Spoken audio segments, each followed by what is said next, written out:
quand tu regardes en fait ce qui se passe en Chine sur les réseaux sociaux, notamment sur WeChat ou Douyin, qui est la version chinoise de TikTok, quand je te disais tout à l'heure qu'en fait les canaux marketing et les marketplaces convergeaient, en Chine c'est déjà le cas, et donc en fait tu peux acheter de bout en bout sur WeChat. Donc tu n'auras jamais sur le site de la marque. De toute façon, le site de la marque en Chine c'est globalement un site vitrine, parce que justement la transaction a lieu soit sur ces canaux-là, soit sur les marketplaces.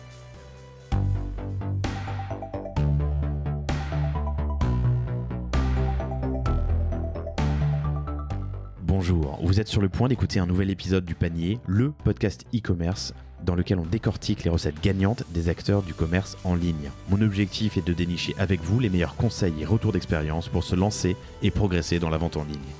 Acquisition, parcours client, outils, plantage, réussite, apprentissage, on abordera ici tous les sujets sans tabou. Je suis Laurent Kretz, cofondateur de Cosa Vostra, agence de conseil tech et créative. Avec la meilleure équipe du monde en conception, créa, dev et contenu, j'accompagne des boîtes de toute taille dans leur stratégie digitale.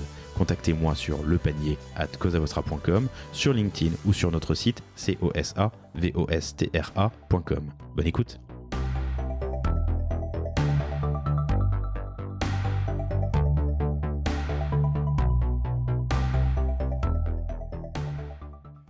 Bonjour à tous, très heureux de vous retrouver pour ce nouvel épisode du Panier. J'ai l'immense plaisir de recevoir Frédéric Clément, qui est directeur de la stratégie chez Lingo. Lingo, une belle boîte dans laquelle tu es arrivé depuis 2013, que vous êtes évidemment beaucoup à connaître, mais je pense que pour beaucoup d'entre vous, vous allez apprendre plein de choses aussi. Un immense merci à Antoine Goré de Crisp qui a permis cette introduction, puisque vous êtes basé à Nantes aussi, hein, enfin le siège. Tout à fait. Merci Laurent et merci Antoine, parce que Lingo est né à Nantes. Tout à fait. Mais toi, tu es à Paris. Et moi, je suis à Paris. Il y a de grosses équipes à Paris ? Oui, on est un peu plus d'une cinquantaine à Paris, et puis on a des locaux à Nantes, comme historiquement, Londres, Munich et maintenant Barcelone. Ok, et pas encore les États-Unis ? Et pas encore les États-Unis. Est-ce que c'est prévu ? On va dire pas à court terme. On veut vraiment asseoir notre leadership européen. On y reviendra dans un moment, mais il y a un fonds qui est rentré, qui est un fonds américain, je ne veux pas dire de bêtises. Marlin. Ouais. Ok. Mais la stratégie, c'est d'abord une dominance européenne ? On cherche vraiment à en priorité. En priorité, dans le sens où ce qui a plu aussi à Marlin, c'est que le marché européen est très complexe. Et donc en fait, quand tu réussis sur nos métiers en Europe, tu as plus de chances de réussir aux US, ce qui est assez rare. If I can make it there, I can make it everywhere. Tout à fait. Sauf que là, c'est l'Europe, quoi. Tout à fait. Je me souviens, il y a... Bon, je suis plus tout jeune, mais de Pixmania, dont ça avait fait les choux gras de beaucoup de publications, parce que être en 12 langues, dans 12 pays à une époque, ou 25 pays, je sais plus, à une époque où il était assez difficile de faire de l'e-com, enfin c'était moins intégré qu'aujourd'hui. Aujourd'hui, c'est quand même beaucoup plus simple, mais ça reste compliqué en Europe. Ouais, ça reste très fragmenté, oui. Ouais, et si tu y arrives là, a priori, c'est que tu peux y arriver ailleurs. C'est ce qu'on espère. Cool. Quand vous lancez ou quand vous gérez votre site e-com, vous avez un catalogue produit. Ce catalogue, il peut s'exporter pour aller vendre vos produits là où se trouvent vos consommateurs présents ou futurs. Et c'est bien la mission de Lingo, hein, c'est permettre aux e-commerçants de distribuer leurs produits au bon endroit pour leurs consommateurs présents et futurs. Que ce soit sur des marketplaces, on va en parler, sur du social commerce et donc des réseaux sociaux, on va en parler, pour du live shopping ou du live commerce, on va en parler. Et c'est un épisode que j'étais vraiment impatient de faire parce que j'ai jamais fait encore d'épisode sur les flux. Et le flux, c'est quand même une manière... Alors je l'avais fait, je dis une bêtise, avec Stockly, on en avait parlé un petit peu. Épisode hyper intéressant que je vous invite à écouter. Mais là, on va vraiment creuser les flux. C'est quoi ? Comment ça marche ? À quoi ça sert ? Comment je me lance ? Comment je progresse ? Que j'ai lancé mon petit site e-com et que je fasse quelques centaines de milliers d'euros, ou que j'ai déjà un beaucoup plus gros trafic. L'idée, c'est d'apprendre et de progresser grâce à toi aujourd'hui. Mais on va commencer par la directeur de la stratégie, c'est quoi ?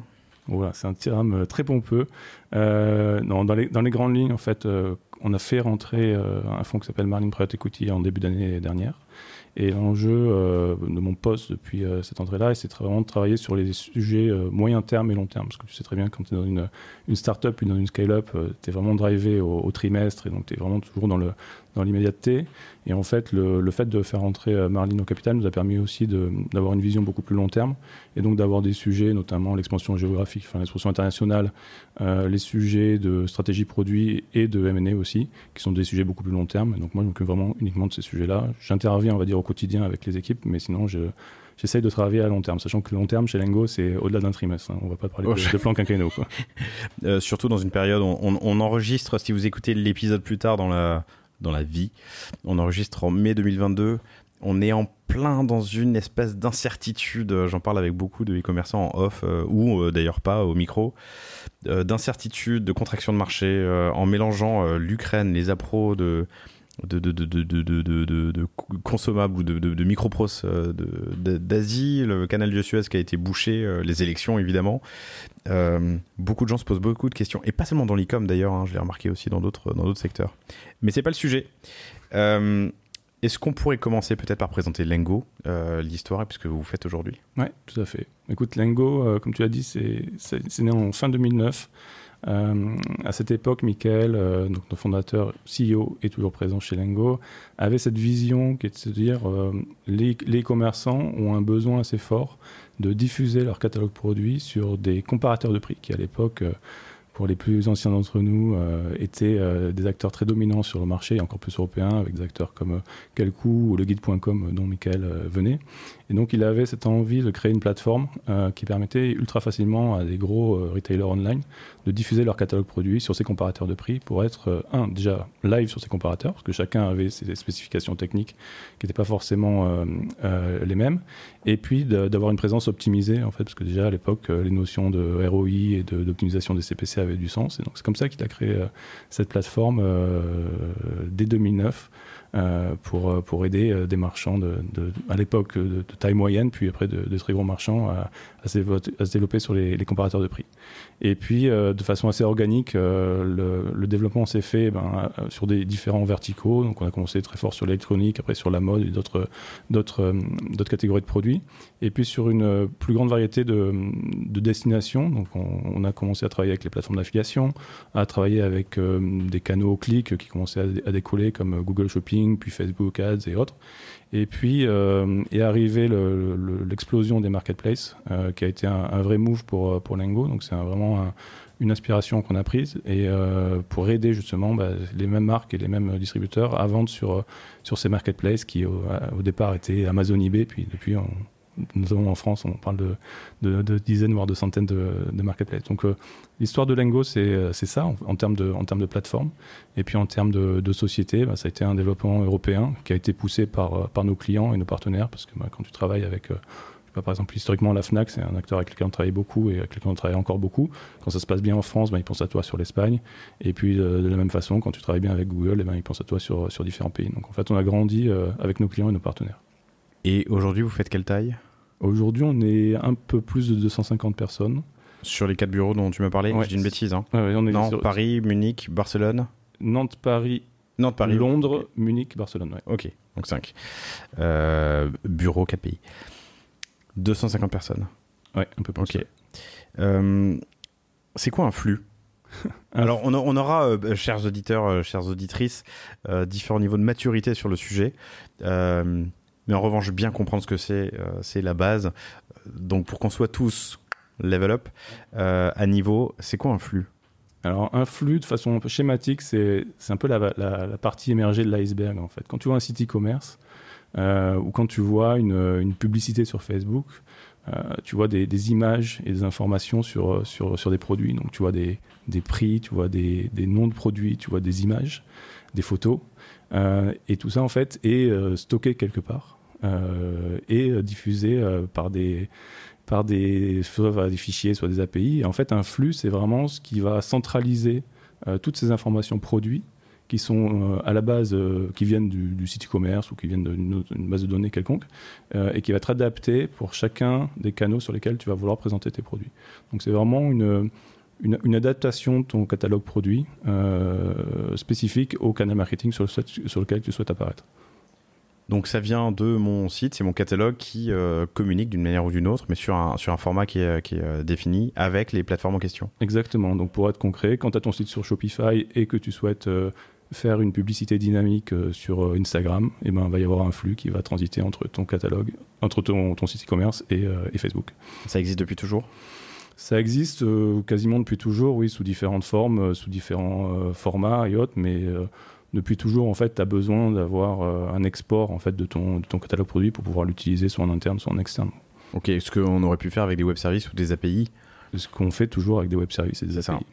Le flux a toujours la même tête. J'imagine qu'en fonction des plateformes, il faut l'adapter. Ouais, exactement. Fort heureusement, il n'a pas toujours la même tête, sinon on aurait un peu moins de raison d'être. De travail. Ouais.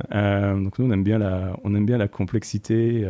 Et donc oui, en effet, chaque acteur a son format de flux attendu. Que ça soit en termes juste de format de fichier, mais aussi d'informations qui sont présentes, tu vois. Et puis après, il va y avoir des détails en termes de taux de rafraîchissement, fréquence de rafraîchissement et autres, quoi. Donc c'est vraiment, faut vraiment voir ça comme des informations qui transitent de plusieurs points vers plusieurs points dans différents formats avec différentes fréquences de rafraîchissement et autres. Toutes les plateformes permettent d'exporter ces flux ? Toutes les plateformes permettent globalement d'exporter ces flux. Donc très sincèrement, si tu vas sur Shopify, tu arriveras à exporter un flux. La question est plus, et nous, notre vision, c'est qu'en fait, les flux sont souvent statiques quand ils sont exportés. Et en fait, on part du principe que nous, on permet justement d'avoir cette agilité, de faire vraiment un flux sur mesure pour chaque canal, pour chaque usage. Et on a vraiment cette vision de connecter le catalogue produit avec sa performance après sur les environnements sur lesquels tu vas l'envoyer pour que tu puisses l'adapter et que tu puisses l'optimiser. Et en fait, la vision qu'on a, c'est vraiment de se dire c'est un flux, c'est quelque chose au final d'assez fluide qui doit évoluer dans le temps. Et en fait, par défaut, les plateformes font généralement des exports assez statiques et on pense et on voit qu'en termes de performance, la notion de statique dans un monde qui bouge n'a pas trop de sens, quoi. Non, c'est ça. Et si on a quelques rêves, c'est pas la fin du monde. Mais quand on en a, je sais pas, 10 000 avec des variations, des déclinaisons, ça devient complexe. Ouais.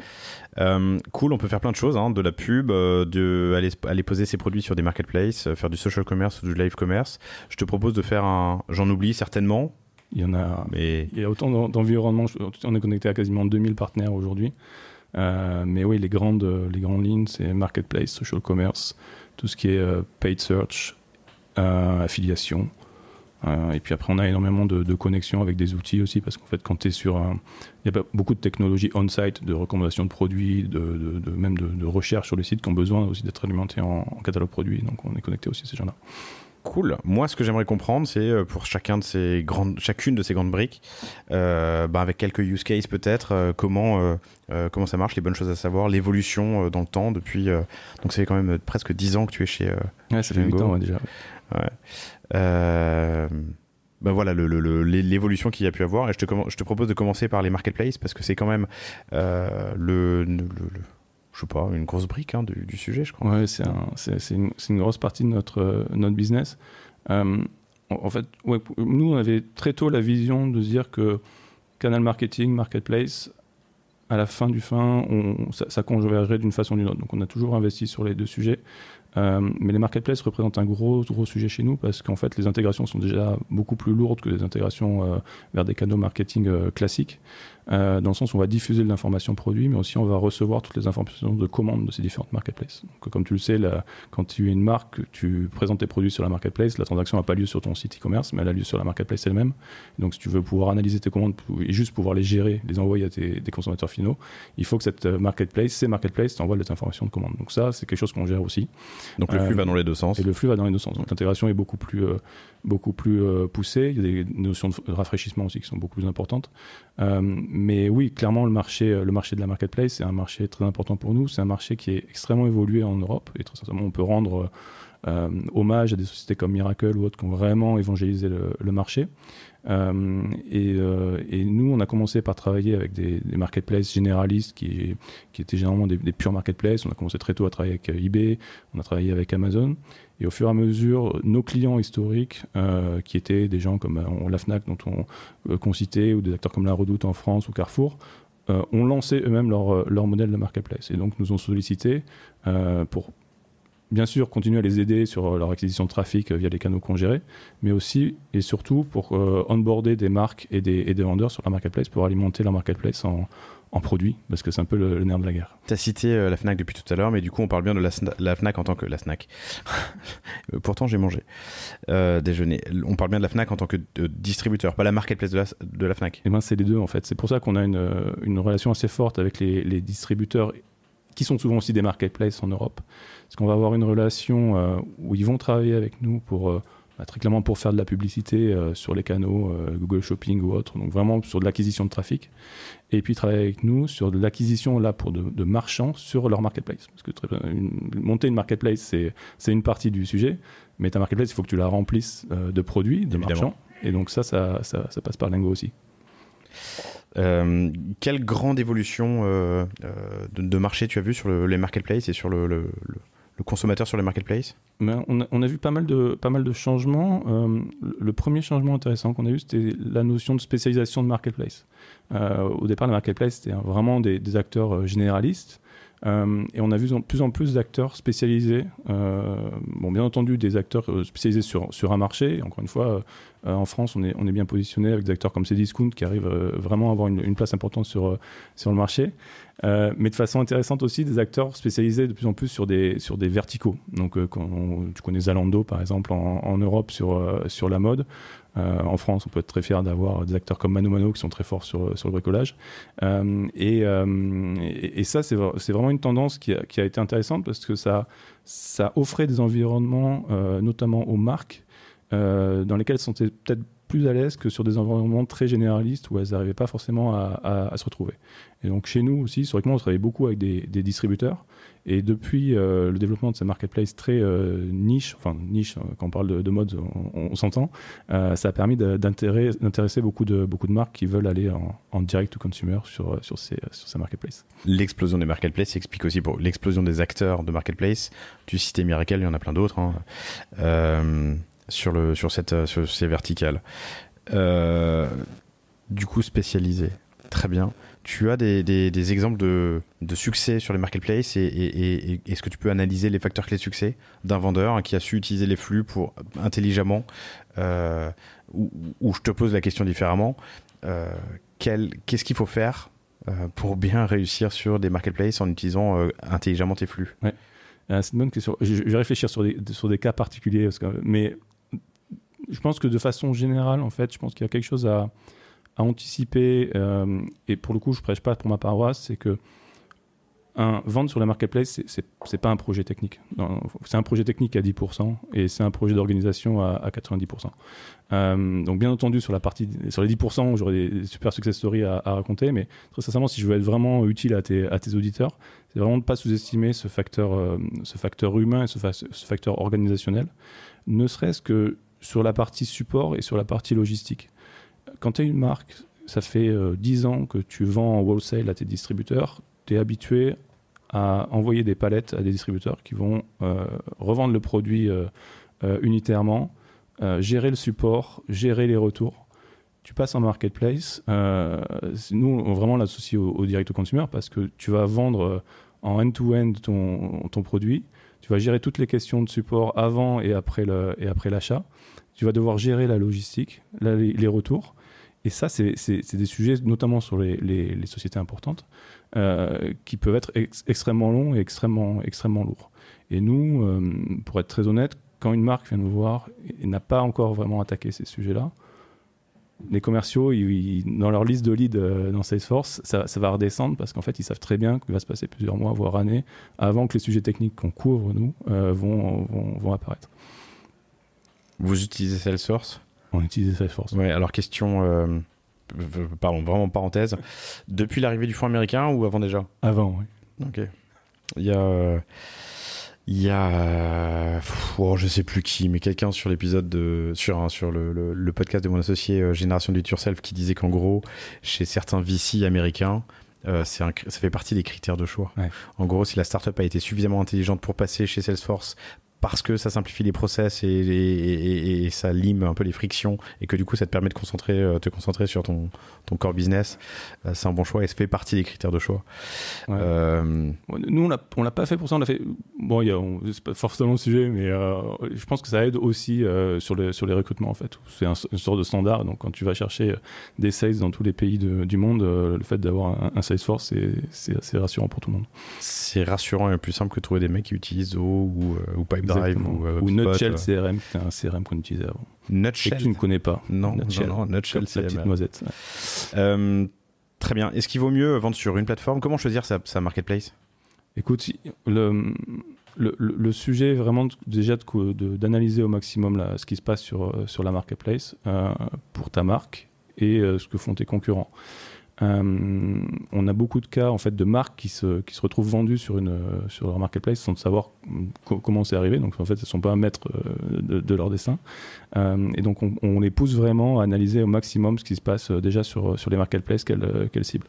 On a d'ailleurs racheté une société, on a annoncé l'achat il y a quelques semaines, qui est une société qui s'appelle NetRivals, qui est une société basée en Espagne et qui justement est spécialisée dans le monitoring des sites retailers et de marketplace, justement pour continuer à aider nos marques dans cette analyse-là. Donc vraiment essayer de comprendre à l'extérieur, entre guillemets l'extérieur, les marketplaces classiques, ce qui se passe, quelles sont les sélections de produits qui ont lieu, parce que tu te dis bien, je sais pas, quand tu es dans la décoration, tu vas pas trouver les mêmes produits sur la marketplace du BHV que sur Cdiscount. Et puis, une fois que tu as fait cette analyse vraiment du marché, essayer de comprendre quelles vont être les informations qui vont être demandées par cette marketplace, les comparer avec celles que tu as à disposition. Ce qui paraît trivial, mais si tu veux vendre des chaussures sur Zalando, il y a de grandes chances que Zalando te demande encore plus d'attributs sur tes propres produits que ce que tu as déjà. Donc ce que toi tu apprécies en termes d'utilisateurs, de clients sur Zalando, de pouvoir regarder je sais pas, la matière de la semelle quand tu navigues sur le site, bien entendu il va falloir que toi tu l'alimentes en tant que marque. Donc vraiment faire cet audit interne de vraiment ton information produit. Bien entendu d'appeler Lengo, mais et après ça, surtout de gérer tous les sujets dont j'ai parlé, qui étaient les sujets logistiques et autres, qui vont avoir un fort impact sur ton organisation. Après, en termes de sélection de marketplace, il y a des marketplaces qui sont plus exigeantes que d'autres, très clairement. Et Amazon n'est clairement pas la marketplace la plus facile avec laquelle commencer.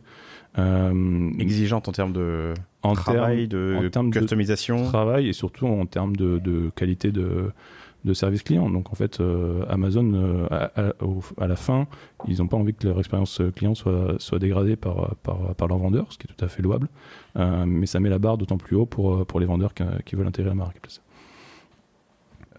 Un invité, un e-commerçant me disait récemment que dans l'algo Facebook, tu as un questionnaire post-achat quand tu as géré un achat via la plateforme de pub, le Facebook Ads, Facebook Manager, qui vérifie en combien de temps tu as été livré, ton niveau de satisfaction, et que ça va impacter ton placement et ton enchère. Ouais. Donc je comprends que le niveau de service client, le niveau de qualité de service que tu vas fournir en tant que vendeur sur tel ou tel marketplace puisse impacter ton accès à cette marketplace. Tout à fait. Ouais. Et c'est pour ça qu'aussi nous on a du mal à faire la distinction entre la composante technique, la composante marketing et la composante même opérationnelle en termes logistiques. En fait, tout est lié. Ouais. Tout est lié. Et donc si tu es un marchand, tu as la meilleure, c'est bête à dire, mais tu as la meilleure information produit, tu pousses tout selon les meilleurs standards d'Amazon, mais ta logistique est pourrie, tu peux pas espérer ranker très haut chez Amazon et rester très longtemps. Donc en fait, tu es obligé d'optimiser tous les flux de données et ta qualité de service pour vraiment performer. C'est la beauté de leur modèle, mais aussi les enjeux que ça pose pour les clients. Du coup, tu peux avoir des politiques tarifaires aussi différenciées en fonction de la plateforme, ouais, de la marketplace. Tout à fait. Je te parlais de fluidité tout à l'heure. En fait, ton catalogue produit, par définition, généralement, il n'a qu'un seul prix attaché à chaque produit. Ce que va permettre Lengo, c'est de définir des stratégies de prix en fonction de la marketplace, en fonction de X paramètres que tu peux prendre en compte. Et de le faire maintenant de façon encore plus dynamique, parce que justement la société qu'on a rachetée est spécialisée dans tout ce qui est repricing et permet de faire du pricing dynamique en fonction de ce qui se passe dans ton environnement concurrentiel. Alors pour ceux qui ne connaissent pas le repricing, c'est la faculté à adapter son prix, et pas forcément le baisser, parce qu'on se rend compte qu'il y a des moments où tu peux monter ton prix en fonction de ce qui se passe sur le marketplace, sur la qualité, et de façon le plus dynamique en fonction soit de règles, soit d'intelligence artificielle. Donc c'est l'élasticité du prix en temps réel en fonction de plein de critères qui sont à définir sur votre plateforme de gestion de flux préférée, Lengo ou autre. Exactement. Ok. Est-ce qu'il y a des pièges à éviter quand je me connecte à une marketplace ? Est-ce que tu as vu parmi vos clients, et sans les citer peut-être, mais tu vois des gros coups de friction Je pense qu'il y a un travers qui est parfois de vouloir tout lister sur la marketplace. C'est-à-dire, je suis une marque, je suis un distributeur, j'ai un catalogue énorme, j'en suis très fier. Je vais le diffuser en totalité sur tel ou tel marketplace. Et c'est pas forcément rentable parce que ça prend du temps, ça demande des ressources et tous les produits n'ont pas de sens sur toutes les marketplaces. Donc il y a vraiment cette notion de merchandising qui leur paraît évidente quand c'est sur leur propre site, quand c'est sur leur propre magasin physique. Et qui doivent appliquer sur les marketplaces avec lesquels ils travaillent. Vraiment faire cette sélection de produits. C'est un peu le premier conseil que je leur donnerais. En fait, c'est intéressant parce que ça va pour aller un cran plus loin. J'imagine que l'algo d'une marketplace va prendre en compte aussi la vélocité avec laquelle mes produits se vendent. Donc j'ai intérêt à mettre mes best-sellers peut-être. Me faire connaître. Une fois que j'ai créé de la notoriété, les clients vont peut-être aller directement acheter sur mon site, ou en tout cas en DTC, et du coup, c'est une autre expérience que je peux leur offrir. Si je mets tout mon catalogue et qu'en plus il y a des slow movers dedans, enfin des produits qui ne vendent pas ou pas bien, j'imagine que ça peut impacter Ça peut impacter, et puis après tu as même des contraintes internes, où tu as des marques qui choisissent de garder leur dernière collection sur leur propre site ou autre pour avoir cette exclusivité-là. Mais en fait, nous on n'est pas là entre guillemets pour donner des conseils sur la stratégie des marques. Elles savent très bien quoi faire. L'enjeu, c'est vraiment de leur donner cette agilité, en fait, parce qu'elles ont besoin de se dire, voilà, la question de saisonnalité dans la mode, je ne vais pas t'apprendre que c'est un sujet hyper important, et c'est vraiment de leur permettre de travailler comme ça. Mais en effet, il y a des bonnes stratégies, on a des clients qui servent vraiment des marketplaces comme des plateformes publicitaires, en fait, parce qu'ils font connaître leur marque, et puis après, ils arrivent à convertir le client ou le prospect sur leur propre site. Mais ça prend du temps, oui. Et mon prix, je peux le gérer chez moi, à mi-chemin sur Lengo par exemple, et enfin sur la marketplace Exactement. En fin de ligne. Hein. Après, il y a des marketplaces qui peuvent être assez rigides, qui peuvent te demander d'assurer que quand tu listes un produit chez elles, c'est bien le meilleur prix. Enfin, voilà. Après, c'est des jeux commerciaux entre les marques et les marketplaces. En tout cas, s'ils souhaitent le faire, ils peuvent le faire. Donc, se poser des belles questions strat, aller voir ce que fait la concurrence et comment est-ce que eux distribuent, sur quelle plateforme et quelle marketplace ils distribuent. Je retiens que c'est vendre sur une marketplace, c'est 10% tech, 90% orga, donc ne pas sous-estimer cette partie-là, la logistique et le support, et réfléchir à quelle partie du catalogue produit je liste. Ce que je peux faire dans Lengo. Alors pardon, je ne l'ai pas dit en début d'épisode, mais cet épisode n'est pas sponsorisé. Hein. Ça fait longtemps que je voulais faire un épisode global sur les flux. Il se trouve que Lengo est un acteur de référence et que c'est bien de t'avoir. Je referme la parenthèse. Donc sur une plateforme de gestion de flux comme Lengo, je peux choisir l'éventail produit que je mets sur tel ou tel marketplace. C'est ça, c'est un peu la tarte à la crème, le bon produit au bon endroit, au bon prix. Bon, voilà, ce qu'on essaye, c'est vraiment de permettre ça. Cool. Donc tu crées des sous-flux entre guillemets qui sont spécifiques à chaque marketplace avec ta sélection de produits et ton pricing. Et vous chargez de la connexion derrière. Donc je dis je veux me brancher à Amazon. Ouais. Ok, très bien. Social commerce. Donc, alors on mettra peut-être un peu de live shopping ou live commerce là-dedans, mais le social commerce, on sait tout ce que c'est, mais c'est vendre grâce, avec, sur les réseaux sociaux. D'ailleurs, les trois distinctions sont importantes. Hein. Grâce, avec, sur les réseaux sociaux, c'est pas forcément inclusif. Je recevais il y a quelques jours Claire Cassan, l'épisode est sorti le 20 mai. qui est assez énervant. Vraiment, je vous le recommande si vous ne l'avez pas écouté. Le mec a 17 ans, avant le bac, il part en Chine pour savoir qu'est-ce qu'il pourrait faire de sa vie, qu'est-ce qu'il pourrait vendre. Il passe pas le bac, il revient de Chine avec une collection de chaussures à crédit. Et 6 ans plus tard, donc il a 24 ans, il fait 15 millions d'euros, il a 15 personnes, il est hyper agile et ça marche pas mal. Il y a différents modèles de développement, il y a à prendre et à laisser, mais la perf est belle. Tout ça pour dire quoi ? Que son dernier secret, qui me livre dans cet épisode, mais je vous invite à l'écouter pour le savoir, je vais le dire quand même, c'est les live TikTok où il me dit c'est un ROI de ouf, un gros carton. Comment mon e-com, les flux et le social commerce et ces plateformes marchent ensemble et qu'est-ce qu'il faut savoir, qu'est-ce qui a évolué et qu'est-ce qu'il faut faire pour réussir ? Écoute, c'est un grand sujet, je vais faire de mon mieux.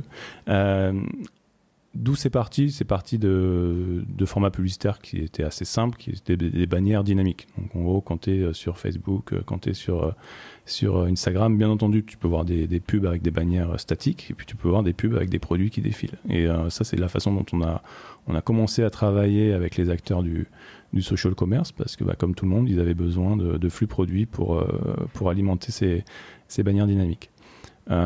Ils ont par la suite diversifié les formats publicitaires avec des formats publicitaires sur lesquels on n'intervient pas du tout, et puis des formats publicitaires qui sont plus riches où ils ont besoin aussi d'informations produits. Ils l'ont quasiment tous fait. Donc nous, en fait, on a très tôt commencé avec Facebook et Instagram, mais rapidement ça a été Pinterest, ça a été Snap et maintenant TikTok qui ont développé des formats similaires.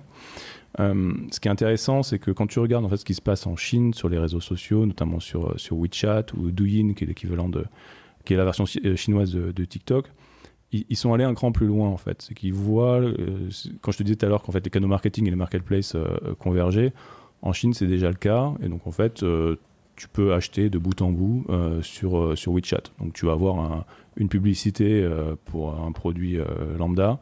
Et tu vas rester dans ton environnement WeChat, tu vas avoir ton panier sur WeChat et tu vas acheter ton produit sur WeChat. Donc tu n'auras jamais sur le site de la marque. De toute façon, le site de la marque en Chine, c'est globalement un site vitrine. Parce que justement, la transaction a lieu soit sur ces canaux-là, soit sur les marketplaces. Et en fait, tu vois la tendance arriver, une tendance similaire arriver en Europe et aux US, avec ces différents acteurs qui veulent remonter en fait, ou descendre dans le tunnel, en fait, qui était au départ assez haut de tunnel, et puis de vouloir se rapprocher de plus en plus de la transaction. Et c'est à notre sens l'avenir du social commerce.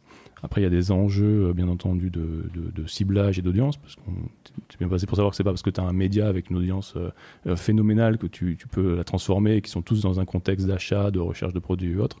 Mais en fait, quand tu arrives à bien cibler, ça génère des performances intéressantes. Ce que tu peux voir, d'ailleurs, avec l'exemple que tu citais tout à l'heure, en fait, je pense que ces transactions, elles ont lieu sur son site e-commerce aujourd'hui, donc il n'y a pas de raison que ce trafic de qualité qui transforme sur son site e-commerce, il y en a une bonne partie qui demain puisse transformer directement sur TikTok, Instagram ou Snapchat. L'avènement des super apps en Asie, on le vit pas encore en Europe ni en Occident de manière générale. Autre parenthèse, tu as une théorie sur le sujet ? Pourquoi est-ce qu'on peut pas encore acheter sur WhatsApp ? Tu vois, en gros, c'est la question que je pose, quoi. Qui doit être l'application la plus proche de WeChat en Occident. Faudrait demander à Mark Zuckerberg. À Marc. Mais je crois que tu peux acheter en fait sur WhatsApp dans certains pays. Oui, mais ça prend du temps. En Inde ou au Brésil, c'est des pays qui sont vachement avancés. Écoute, j'ai pas de théorie. Je pense que tu as malgré tout une question de timing en fait, où en fait le marché est pas parti du même moment, et donc t'as quand même un paysage ou un environnement sur lequel tu peux acheter en Europe qui est absolument phénoménal. Donc ces super apps arrivent à trouver leur place dans tout ça. Puis je pense que tu as des enjeux aussi organisationnels chez ces grands acteurs, Facebook et autres, qui ont vendu du clic pendant des années, voire des dizaines d'années, et le fait de passer d'un modèle au clic au modèle purement à la performance, même si le clic c'est une performance, ça doit poser des questions derrière, parce que tu peux, bien entendu, tu cannibalises une partie de ton business initial, quoi. Ouais. Donc ça pourrait expliquer le délai que ça prend pour se déployer. Pour venir. Bon, donc avènement et en tout cas multiplication des plateformes, ce qui est plutôt une bonne chose pour les acteurs qui gèrent des flux ou permettent de gérer des flux comme vous, comme Lengo. On part de la social ads, de l'ads, pour aller vers un catalogue produit potentiellement uploadé sur la plateforme qui, moi, en tant que marque, me permet de vendre. Là-dedans, dans le social commerce, tu as aussi de l'influence. Comment est-ce que du coup des influenceurs peuvent aller se servir dans des catalogues produits qui sont sur les plateformes? Quelle est la place du flux là-dedans et d'une les plateformes d'affiliation? En fait, tu as énormément d'influenceurs qui travaillent avec les plateformes d'affiliation ou avec des technologies de tracking d'affiliation. J'avais entendu ton interview d'Affilae qui était hyper intéressant d'ailleurs.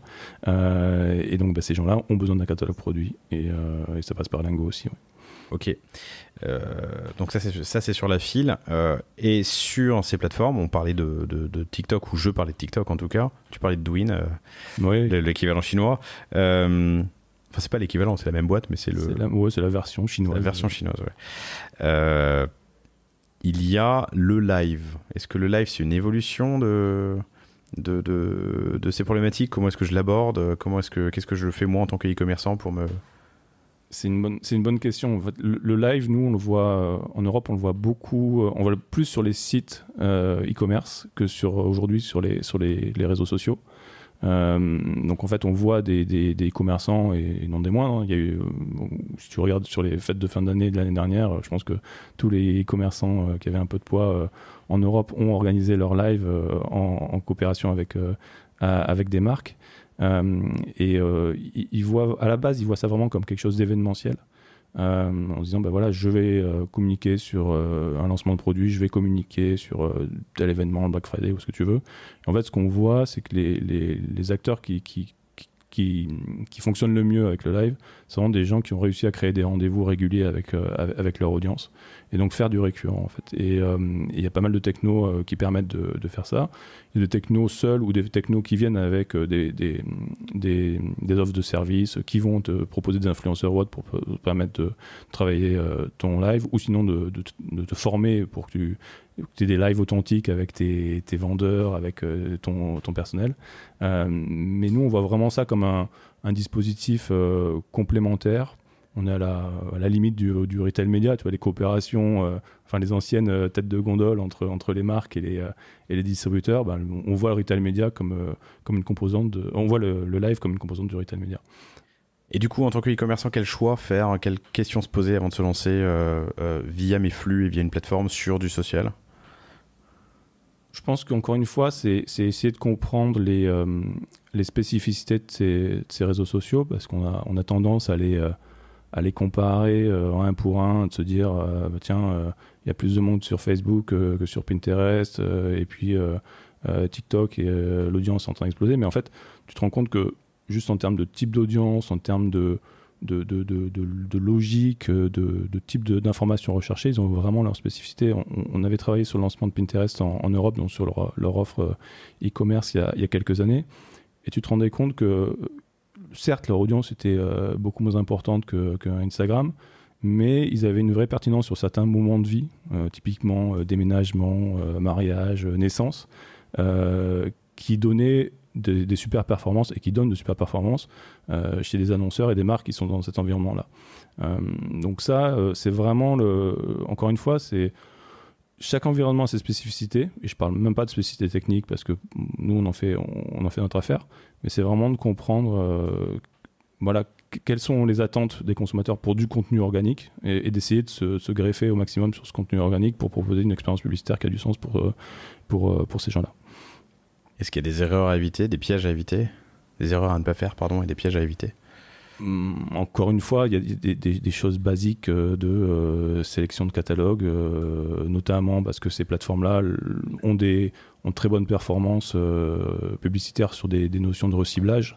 Donc tu n'as pas forcément envie de pousser tout ton catalogue produit sur du recyclage, parce que c'est pas parce que tu as vu tel ou tel produit que tu vas vouloir le retrouver sur Instagram quand tu te balades.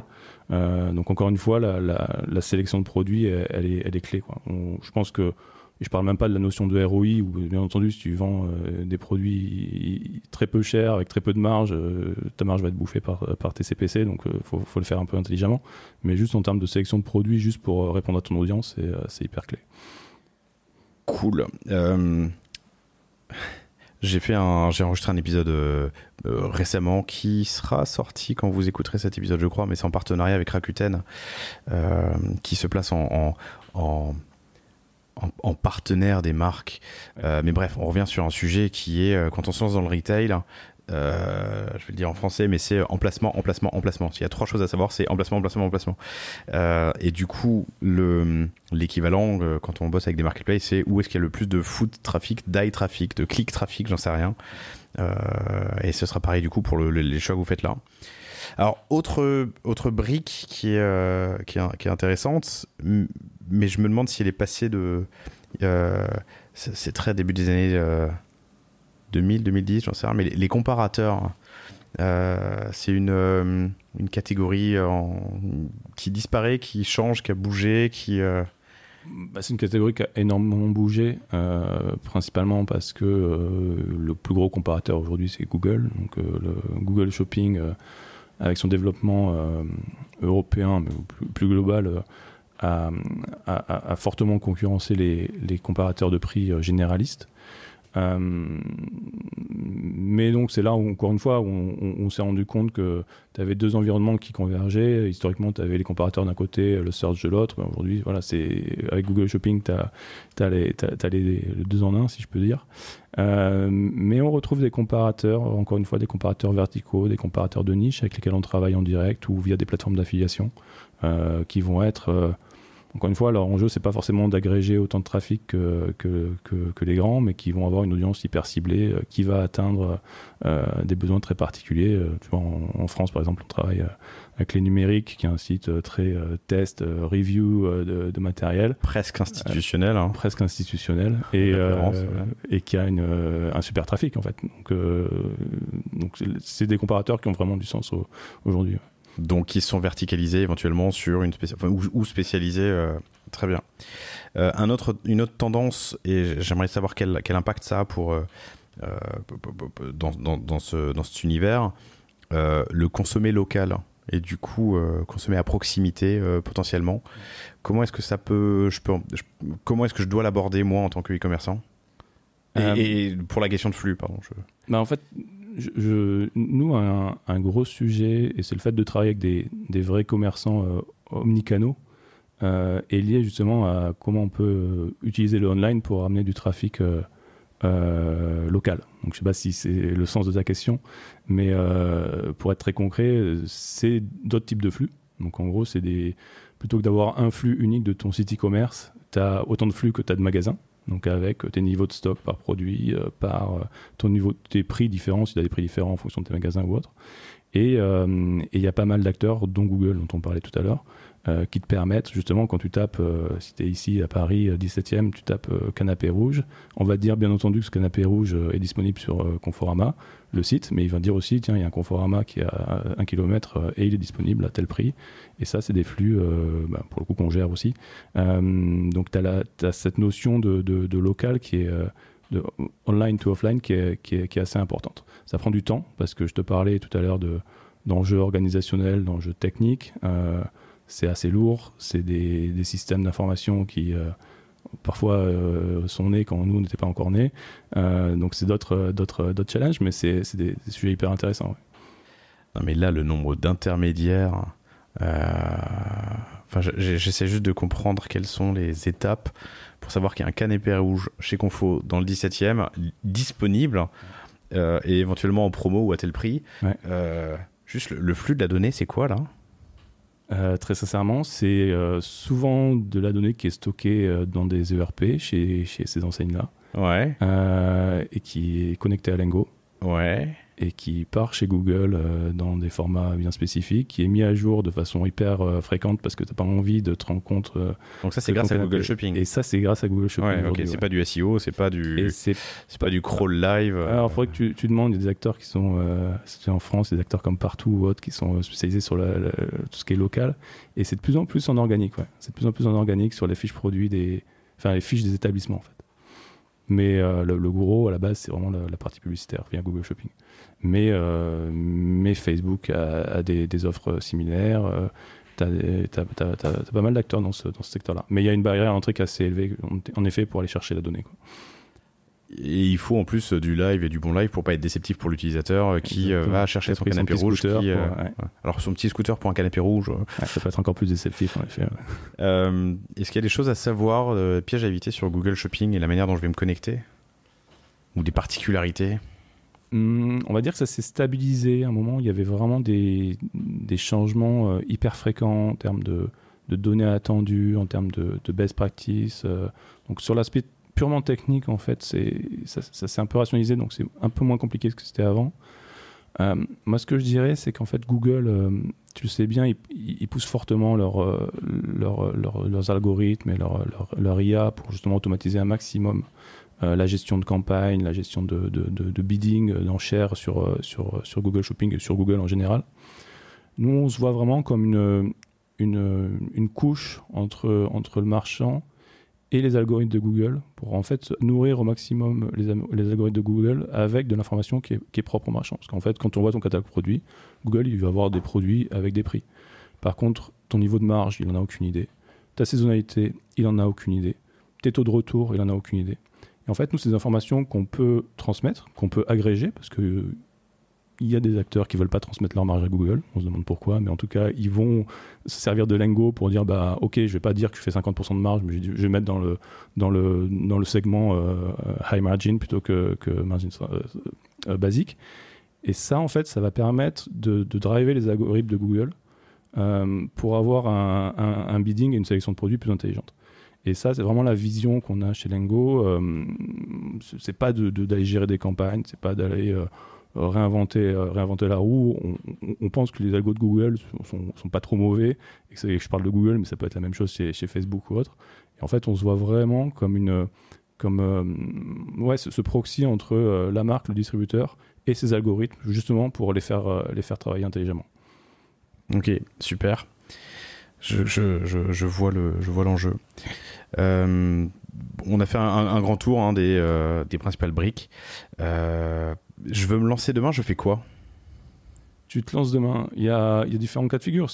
Est-ce que tu as un site e-commerce ou est-ce que tu n'as pas de site e-commerce? Parce qu'on a des clients qui n'ont pas de site e-commerce. Et ça encore, on voit que la Chine a été en avance là-dessus. Nous, les premières discussions qu'on avait avec des marchands chinois, ils disaient mais moi, j'ai pas de site e-commerce, j'ai juste mon catalogue quelque part et va le chercher.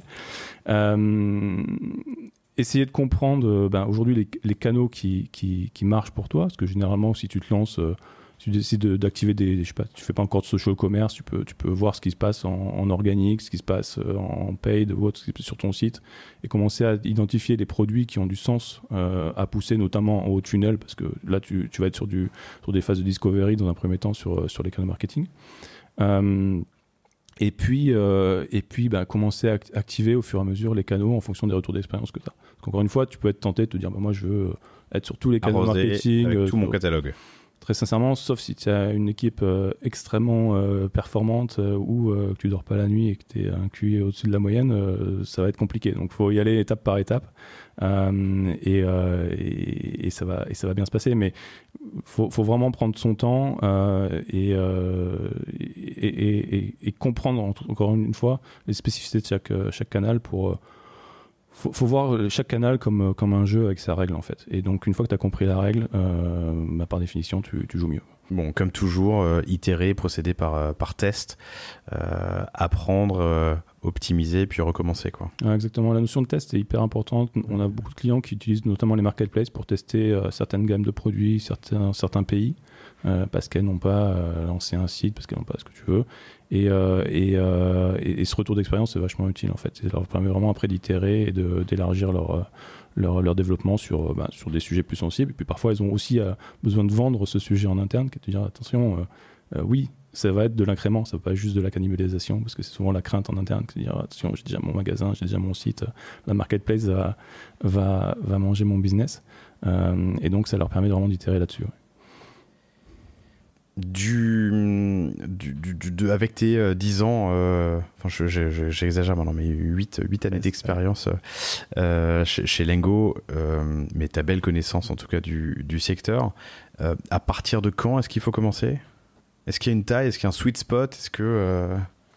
Non, franchement, c'est plutôt l'inverse. Alors, tu vas dire que je presse pour ma paroisse, mais je pense que en 2022-2023, arriver à te dire je vais commencer sur le e-commerce avec mon site parce que j'arriverai à driver du trafic en SEO, en paid, avec une marque qui a pas pignon sur rue, c'est quand même extrêmement ambitieux. Tandis que se lancer sur une marketplace, commencer à construire ta marque, commencer à comprendre tes clients, ça me paraît beaucoup moins compliqué. Il y aura bien plein d'enjeux, on en a déjà parlé. Mais nous, on voit de super succès avec des marques qui, justement, sont construites sur la marketplace. Et puis après, on grandit et pour créer leur site, pour créer même leur magasin. J'imagine que tu parles à plein d'entrepreneurs dans le monde des DMVB ou autres qui arrivent à sortir du online pour faire du offline aussi. Et nous, on voit pas mal de belles histoires qui commencent sur les marketplaces. Cool. Écoute, merci infiniment. C'est top. J'aimerais comprendre un peu maintenant où on va. On a parlé du passé, du présent. C'est quoi l'avenir des flux, de l'e-com, des grandes tendances que toi tu peux voir ou envisager? Tu es directeur de la stratégie et tu m'as parlé de long terme. Donc à un trimestre, grande responsabilité. Qu'est-ce qui se passe l'été 2022? Qu'est-ce qui se passe un peu plus loin? Non, je pense qu'on est... En fait, je le disais tout à l'heure, en fait, d'un côté, nous, on voit l'information produit, de l'autre côté, on voit la performance de cette information produit sur plein de canaux différents. Et en fait, on se rend compte que tu as de plus en plus de paramètres avec lesquels jouer.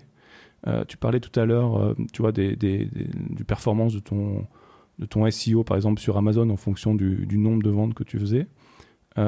C'est tout à fait vrai et ça va être le cas aussi par exemple sur ta performance publicitaire. Donc en fait il y a eu un moment de publicité qui sont gérés aujourd'hui par Amazon. C'est un business phénoménal pour eux, pas que pour eux parce qu'on voit beaucoup d'acteurs du retail média se lancer sur le sujet. Et en fait à tort on le compare souvent avec ce qui se passe sur Google parce que en gros tu vends des clics, mais sur Google globalement, tu définis un CPC, si tu as une annonce bien tournée ou autre, bon, voilà, tu vas bien ranker et puis tu vas réussir à driver du trafic sur ton site. Ça s'arrête globalement là, même s'ils essayent, comme tu l'as dit tout à l'heure avec Facebook et d'autres acteurs, essayent d'avoir un petit peu d'informations sur ce qui se passe après l'achat. Sur Amazon, vu qu'ils gèrent toute la transaction de bout en bout, ils ne peuvent pas se permettre justement de se baser uniquement sur ce qui se passe après un clic. Et donc, ils prennent en compte énormément d'informations. Et en fait, ces informations, il faut que tu leur fournisses, intelligemment.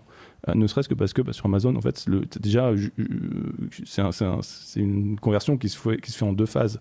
Tu arrives sur une fiche produit, et même sur une fiche produit, tu as une compétition entre les différents vendeurs de ce même produit.